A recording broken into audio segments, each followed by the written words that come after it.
তোমাদের জন্য আল্লাহ রাব্বুল আলামিন দুইটা হেফাজতকারী রেখেছে, দুই কাঁধে দুইটা ফেরেশতা, যাদেরকে আমরা কেরামান কাতিবিন বলে জানি। এরা কেরামান কাতিবিন না, কেরামান কাতিবিন মানে হচ্ছে সম্মানিত দুইজন লেখক। এই লেখকগুলো জন্মের পরে যে ঘাড়ে ওঠে আর কিয়ামত পর্যন্ত নামবে না এরকম কোনো বিষয় না। ও সকালে একবার আসে, লিখতে থাকে, মাগরিবের আজান দিলে আবার চলে যায়, আর একজন আসে লিখতে থাকে। কারোর সাথে খাতির করে কোনো লাভ নাই। যে যেখান থেকে লিখে দিয়ে যায়, পরের জন এসে সেইখান থেকে আবার লেখা শুরু করতে পারে। এই আমলনামাগুলো কিয়ামতের ময়দানে আল্লাহ রাব্বুল আলামিন মানুষের হাতে দিয়ে দিবেন। ওয়াকুল্লা ইনসানিন আলজামনাহু তায়রাহু ফি উনুকি ওয়া নুখরিজু লাহু ইয়াওমাল কিয়ামাতি কিতাবান ইয়ালকাহু মানশুরা। সেদিন মানুষের আমলনামা তার হাতেই খোলা কিতাব দেয়া হবে। এরপর তাকে বলা হবে, ইকরা কিতাবাকা কাফা বিনাফসিকাল ইয়াওমা আলাইকা হাসিব। তুমি পড়ো তোমার আমলনামা। You are solely capable to read this book. তুমি এই আমলনামা পড়ার জন্য যথেষ্ট। আজকে তোমাকে সহযোগিতা করার মতো কেউ থাকবে না। ওয়ালা তাজিরু ওয়াজিরাতু ইজরা উখরা ওয়া মা কুননা মুআজ্জিবিনা হাত্তা নাবআসা রাসূলা। কারো আমলনামা কেউ কারো ভার বহন করবে না। তোমার বাবা মা যে এত ভালোবাসে কিয়ামতের ময়দানে চিনবেই না। আল্লাহ বলছেন সেদিন এত কঠিন মুহূর্ত হবে, ইয়াউমা ইয়াফিরুল মারউ মিন আখিহি ওয়া উম্মিহি ওয়া আবিহি ওয়া সাহিবাতি ওয়া বানি লিকুল্লি ইমরিইম মিনহুম ইয়াউমা ইযিন শানু ইউগনিহি। সেদিন ভাই ব্রাদার কোনো কাজে লাগবে না, বাবা মা কখনো চিনতে পারবে না, সন্তান তার বাবাকেই চিনবে না। সেদিন ওকালতি করার মতো কেউ থাকবে না। উজুহু ইয়াউমাইজিন নাইমা। সেদিন কিছু কিছু মানুষের চেহারা হবে আলোক উজ্জ্বল, হাসতে থাকবে। লিসাইহা রাদিয়া ফি জান্নাতিন আলিয়া। সে এত হাস্যোজ্জ্বল থাকবে, আল্লাহ রাব্বুল আলামিন তাকে জান্নাতের সুসংবাদ শোনাবে। আর আরেক দল থাকবে, উজুহু ইয়াউমাইজিন আলাইহা গবারা তারহাকুহা কতারা উলাইকা হুমুল কাফারাতুল ফাজারা। তাদের চেহারা কৃশকায় হয়ে যাবে। এত কঠিন অবস্থা তাদের হবে, জাহান্নামের দিকে নিক্ষেপ করা হবে, পাগলের মতো হয়ে যাবে তারা।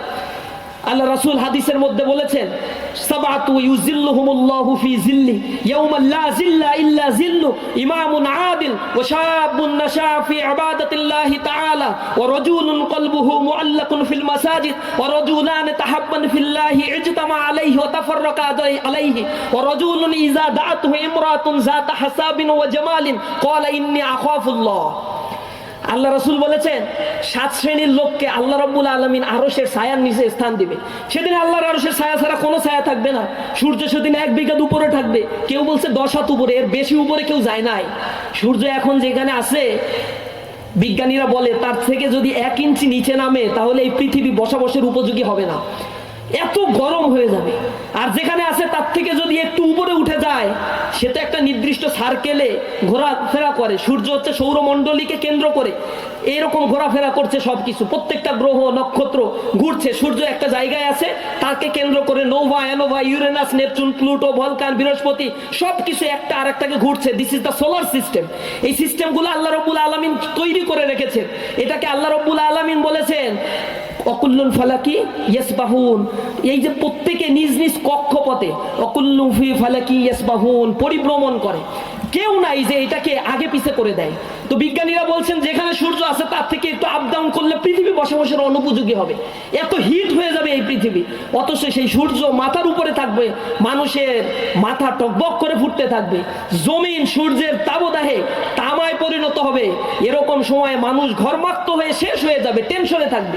সেদিন 7 শ্রেণীর লোককে আল্লাহ তার আরশের ছায়ার নিচে স্থান দিবে। 1 নম্বর হচ্ছে ন্যায়পরায়ণ শাসক। 2 নম্বর বলা হয়েছে ওয়াশাবুন নাশা ফি ইবাদাতিল্লাহি তাআলা, ওই যুবক যে তার যৌবনকাল আল্লাহর ইবাদতের মধ্যে কাটিয়ে দেয়। এই সেই যুবকদেরকে আজকে ডেকে ইসলামী ছাত্র শিবির তাদেরকে জীবন দর্শন বোঝানোর চেষ্টা করছে। কর্মীদের যে কাজ, যে রেসপন্সিবিলিটি, এটা আমাদেরকে পালন করার জন্য আজকে এই সমাবেশের আয়োজন করা হয়েছে। আপনাদের কাছে বিনীতভাবে অনুরোধ জানাবো, প্রিয় ভাইয়েরা, আমরা যারা কর্মী হয়ে আসছি 5 ওয়াক্ত নামাজ যেন জামাতের সাথে আদায় করতে পারি। ইসলামী ছাত্র শিবিরের কর্মী মানে they are solely unique person, because Islamic Chhatra Shibir is also an separate institution. এই ইনস্টিটিউশনে যে আসে তাহলে তাকে শুধুমাত্র স্লোগান শেখানো হয় এমনটি নয়, তাকে শুধু রাজনীতির দর্শন শেখানো হয় এমনটি নয়, রাজনীতি করা, রাজনীতি সচেতন করা একটা ছাত্রকে, এইগুলো আমাদের শত শত হাজার হাজার কাজের ছোট্ট একটা পার্ট। আমরা ছাত্রদেরকে শিখাই একজন ভালো খাঁটি মুসলমান হতে হবে কিভাবে, আমরা ছাত্রকে শিখাই ভালো মেধাবী ছাত্র হতে হবে কিভাবে, আমরা একটা ছাত্রকে শিখাই তুমি পূর্বে তোমার রেজাল্ট যাই হোক না কেন ইসলামী ছাত্র শিবির করেছো, আজকে থেকে তোমার স্টার্ট ফ্রম নাও, এখন থেকে শুরু করতে হবে।